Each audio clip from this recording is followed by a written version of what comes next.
परम प्रेममय श्री श्री ठाकुर परमाराध्या जगज्जननी श्री श्री बड़मा और समस्त इष्ट परिवारंक श्रीचरणे मोर कोटि कोटि प्रणाम एवं आजिर भिडियो देखुथिबा समस्ती को मोर आनंद भरा जय गुरु।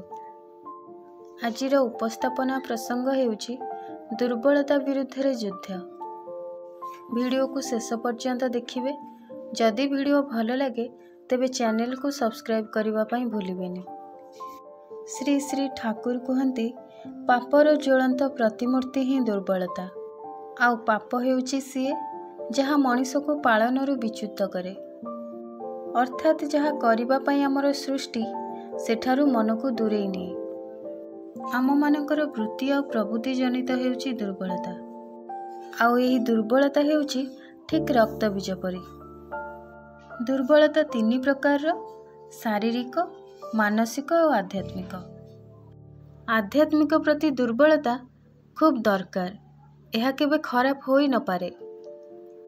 किंतु आध्यात्मिक सहित आमर सेतेबेले संपर्क रहिबो जेतेबेले आमर मानसिक स्थिति ठीक रहिबो। आउ जे माने शारीरिक भाव में दुर्बल थांती सेमानंकर मानसिक दुर्बलता रहिबो ही। बुझी पारुथिबे निश्चय एमानंक मध्यरे केते संबंध। धरा जाऊ कि शारीरिक भाव में दुर्बल अछंती, खाद्य खाइबाकू इच्छा हेउ नाही, आउ से खाउ नाहांती। एठारे तांकर मानसिक मध्य चांचल्य हेला, ना रहिला एकाग्रता ना रहिला स्थिरता, एणु मानसिक एठारे हेला दुर्बल। आउ से आध्यात्मिक भाव में भी उन्नति करि परिबे नाही। सेथिपाई ठाकुर कहते तड़ जेते शीघ्र पार एही रक्त शोषणकारी अवसाद उत्पादक भाम्पेयर को। भाम्पेयर हेउची आफ्रिकार एक प्रकार बादुड़ी, जी कि घुमंत अर्थात जो माने मृत नुहंती किबा सोई न थांती, घुमेइबा अवस्था थांती, सेई जीव मानक ठारू अन्यायसरे रक्त शोषण करिनिए। आमर दुर्बलता ठीक से भाम्पेयर परी आम मानकठी कार्य करिथाए। आमे माने चालिबा, बुलिबा, खाइबा, पीबा सब काम तो करुथांती, किंतु भाम्पेयर रूपक दुर्बलता आमको केतेबेले भितरु खाई खाई खोलपा सदृश करिदिए ताहा आमे जानि पारि न थांती। सेथिपाई ठाकुर पुणी कहती दीक्षा नेबा बेले ही पंच महानीति जजन जाजन इष्टवृत्ति स्वस्थयनी आउ सदाचार एहारी कथा मु केते करी कुहे, कहीं ना ए हेउची दुर्बलता विरुद्ध एक बड़ अस्त्र। हेले समस्ते कण याकू ठीक रूपे पालन करती? प्रश्न आसीपारे जो माने दीक्षा नहीं नाहांती एवं पंचनीति पालन करू नाहांती से माने कण उन्नति करी नाहांती? हाँ निश्चय, दीक्षा न नेले भी, पंच महानीति न बुझिले भी, पुराण शास्त्र पाठ करी निजर केउ गोटे बा दुईटी गुण को टिके नियंत्रित करी उन्नति करिबार अनेक लोक बा वैशिष्टशाली प्रतिभा मानकु देखिबाकू मिले। किंतु लक्ष्य चेष्टा परे भी वृत्ति प्रवृत्ति और दुर्बलता ठू संपूर्ण रिहाई मिले ना।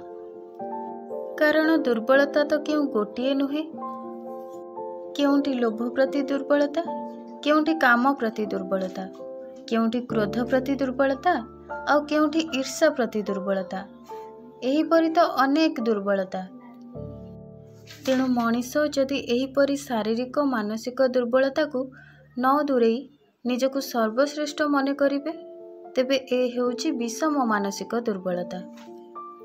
एथिरे मनीषर ग्रहण क्षमता हजि जाए आउ उपरको उठिबार बुद्धि तार ध्वंस होई जाए। सेथिपाई ठाकुर सत्यानुसरण रे कहिचंती तुमे कुहना तुमे भीरु, कुहना तुमे कापुरुष, कुहना तुमे दुराशय, पितांक आड़को नजर कर, आवेग भरे कुह हे पिता मु तुमरी संतान, मोर आउ जड़ता नहीं, आउ दुर्बलता नहीं, मु आउ कापुरुष नुहे, मु आउ तुमको भूली नरक आड़को दौड़ी जीवी नहीं, आउ तुमर ज्योति आड़को पछ करी अंधकार अंधकार बोली चित्कार करिबी नहीं। परम पिता देखाई थिबा रास्तारे चालू चालू जदि लंपट सत्यदत्तंकर प्रबल वेश्याशक्ति को काटी विशिष्ट डाक्तर होई पारिले, जदि हेमचंद्र मुखोपाध्याय भली मद्यप सोनामधन्य कवि होई पारिले, ତେବେ ଆମମାନଙ୍କଠି ଏପରି କେଉଁ ବଡ଼ ଦୁର୍ବଳତା ରହିଯାଇଛି ଯେ ଯାହା ଆମେ ପରମ ପିତାଙ୍କ କୃପାରୁ ଏଡ଼ାଇ ଦେଇପାରିବାନି। କିନ୍ତୁ ପରମ ପିତାଙ୍କ କଥାକୁ ସହଜ ଭାବରେ ମାନି ନେଇ ବେଶୀ ମୁଣ୍ଡ ନ ଖେଳେଇବା ହିଁ ମଙ୍ଗଳ, କାରଣ ତାଙ୍କୁ ବୁଝିବାକୁ ଆମେ କ'ଣ ସକ୍ଷମ? ଏହି ଭିଡ଼ିଓଟି ଆପଣମାନଙ୍କୁ କିପରି ଲାଗିଲା ନିଶ୍ଚୟ ଜଣାଇବେ। ରହୁଛି, ଦେଖା ହେବ ପୁଣି ଏକ ନୂଆ ଭିଡ଼ିଓ ସହିତ। ସେ ପର୍ଯ୍ୟନ୍ତ ଆପଣ ସମସ୍ତଙ୍କୁ ଜୟଗୁରୁ।